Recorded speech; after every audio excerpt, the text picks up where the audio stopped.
आज हम बात करने वाले हैं एलोन मस्क की, इनकी काम करने के तरीके की। सदी के ये ऐसे इंसान रहे हैं जिनका किसी से कंपटीशन रहता ही नहीं है। वो हर बार अपनी हार्ड वर्क, अपनी विजन से 4 कदम आगे ही रहते हैं लोगों से। ये इम्पॉसिबल जैसी चीज़ को मानते नहीं है। जब इनसे कोई बोलता है एलोन यू कांट, तो हिल जाते हैं। कहते हैं ये क्या होता है। ये पूरा जोर लगा देते हैं उस काम को करने का और करके दिखाते हैं। ये अपने काम को लेके इतने डिटरमिन है कि क्या पार्टी, क्या सेलिब्रेशन कुछ मालूम ही नहीं होता है। हर दिन और एक्स्ट्रा काम करना ही इनके लिए सेलिब्रेशन होता है। इन्होंने अपनी 47 बर्थडे में 24 घंटा लगातार काम करके सेलिब्रेट किया। टीम्स इनकी वेट करती रही फ्री होने का। ये फ्री नहीं हुए 24 घंटा। बाद में लोगों को पता चला कि इनके लिए वही सेलिब्रेशन था। बात करें अगर इनके काम की, तो एक बार 2018 में इनकी टेस्ला कार की हाई डिमांड की वजह से वो डिमांड नहीं पूरी कर पा रहे थे। उन्हें अपना प्रोडक्शन बढ़ाना था। उन्होंने तुरंत में टीम बैठाया, प्लान किया और सिर्फ 3 महीने में 50,000 का प्रोडक्शन करके डिमांड पूरी कर दिया मार्केट में। ये थे एलोन मस्क। ये इम्पॉसिबल जैसी चीज़ को दिमाग में रखते ही नहीं थे। और ये सिर्फ एक किस्सा रहा है इनका। ऐसे कई किस्से रहे हैं जो लोग सोच भी नहीं पाते थे, ये करके दिखा देते थे। ये बचपन से ही बहुत जिज्ञासु थे। सीखने की इतनी चाह थी कि 10 साल की उम्र तक वो सारी बुक पढ़ लिए थे जो एक ग्रेजुएट भी नहीं पढ़ पाता। 12 साल की उम्र में बुक से कोडिंग सीख के गेम बना डाला और उसको 500 भी। बुक से सीख के हर फील्ड के बाप बन जाते थे। फॉर्मल एजुकेशन पे विश्वास करते ही नहीं थे। बोलते थे सेल्फ लर्निंग करो। और इन्होंने सिर्फ बोला ही नहीं, करके भी दिखाया। लोगों ने बोला कि तुम ऑनलाइन बैंक नहीं खोल सकते, ये पॉसिबल ही नहीं है। Result PayPal. उनकी टीम ने बोला, लोगों ने बोला कि रीयूजेबल रॉकेट नहीं बनाया जा सकता, ये पॉसिबल ही नहीं है। वो ऐसे रॉकेट का सपना देख रहे थे जो धरती से उड़ के ऑर्बिट में जाए ना, वहाँ से फिर वापस भी आए। Result SpaceX. अपने दम पे रीयूजेबल रॉकेट बना डाला। जब मार्केट में ऑटोमोबाइल्स की बहुत बड़ी बड़ी कंपनियां एस्टैब्लिश थी, फोर्ड, टोयोटा, वॉल्क्सवैगन, जो 80 साल 100 साल से ज़्यादा भी इस मार्केट में थी, तब उन्होंने 2003 में टेस्ला को एक्वायर करने का प्लान किया। लोगों ने बोला कि मत कर, पिट जाएगा, क्योंकि ऑलरेडी इतनी बड़ी बड़ी कंपनियां थी मार्केट में। लेकिन उन्होंने किया, टेस्ला को एक्वायर किया और अपनी इलेक्ट्रिक गाड़ियों से धूम मचा डाला।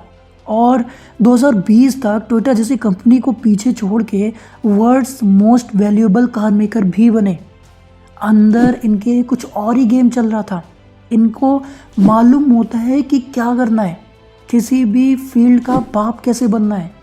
इनके काम की बात करें तो ये वो काम करते नहीं है जो किया जा सके, ये वो करते हैं जो फ्यूचर के लिए किया जाना चाहिए। कि अभी न्यूरालिंक जैसी अनएक्सपेक्टेड प्रोजेक्ट को चालू कर रहे हैं, जो कि स्पेशली हैंडीकैप्ड और अपाइजों को दिया जाएगा। ये डिवाइस आपके माइंड को रीड कर सकेगा और इसकी मदद से ह्यूमन मशीनों और डिवाइसेस से कम्युनिकेट कर सकेगा। समझाने के लिए बताओ काम कैसे करेगा, तो जैसे अभी आप बोलते हो मोबाइल में Alexa what's the weather outside, या okay Google open the WhatsApp, और मोबाइल आपका कमांड करता है। वैसे ही आप सिर्फ मन में बोलते रहोगे और आपका मोबाइल कमांड करता रहेगा। आप मन में बोलोगे open the WhatsApp, call to Elon, और मोबाइल आपका काम करता रहेगा। ये होता है extraordinary vision. Extraordinary visionary लोग, कहा जाता है कि ऐसे इंसान 100-200 साल में 1-2 ही पैदा होते हैं। ये हमेशा वर्तमान से कुछ साल आगे चलते हैं। इनके आसपास कोई कॉम्पिटिटर होता ही नहीं है। आज द बोरिंग कंपनी भी इनकी है, जहां इनकी टीम जमीन के अंदर हाई स्पीड टनल बना रही है, जिससे ट्रैफिक को अवॉइड किया जा सके और इंसान हाईएस्ट स्पीड में ट्रेवल कर सके। इनका स्टारलिंक प्रोजेक्ट, जहां ये धरती के ऑर्बिट में छोटे छोटे सैटेलाइट बिछा रहे हैं और पूरा लिंक बना रहे हैं, जिससे धरती के हर एक कोने कोने में नेटवर्क पहुंचाया जा सके। दोस्तों, अगर आज आप इनका थॉट प्रोसेस या माइंडसेट समझो, तो वो है इनका एक्स्ट्रा ऑर्डिनरी विजन और दुनिया की दिशा को पलटना। इनका मकसद स्पेसएक्स कंपनी बनाना और पैसा कमाना नहीं था। टेस्ला कंपनी खड़ा करना और पैसा कमाना नहीं था। पैसा तो वो पेपल जैसी कंपनी से कमा चुके थे। वो उनका विजन था, जिन्होंने रीयूजेबल रॉकेट बनाया और स्पेसएक्स खड़ा किया। वो इनका विजन था, जिन्होंने टेस्ला एक्वायर किया और इलेक्ट्रिक व्हीकल्स लाया।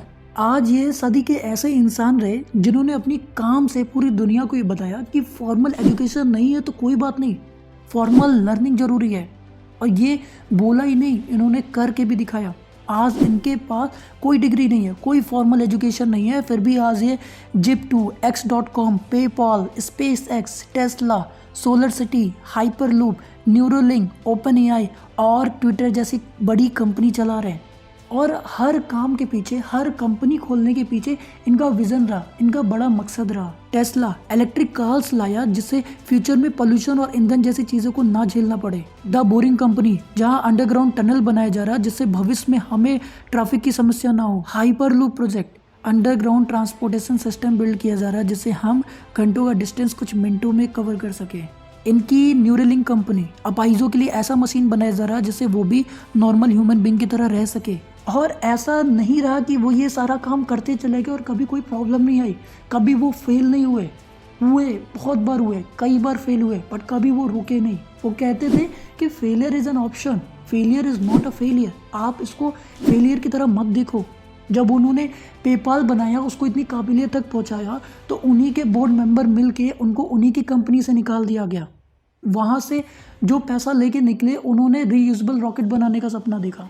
उन्होंने पहला रॉकेट बनाया, उसको लॉन्च किया और वो कुछ ही सेकेंड्स में ब्लास्ट हो गया। वहाँ से उनको बहुत बड़ा नुकसान हुआ।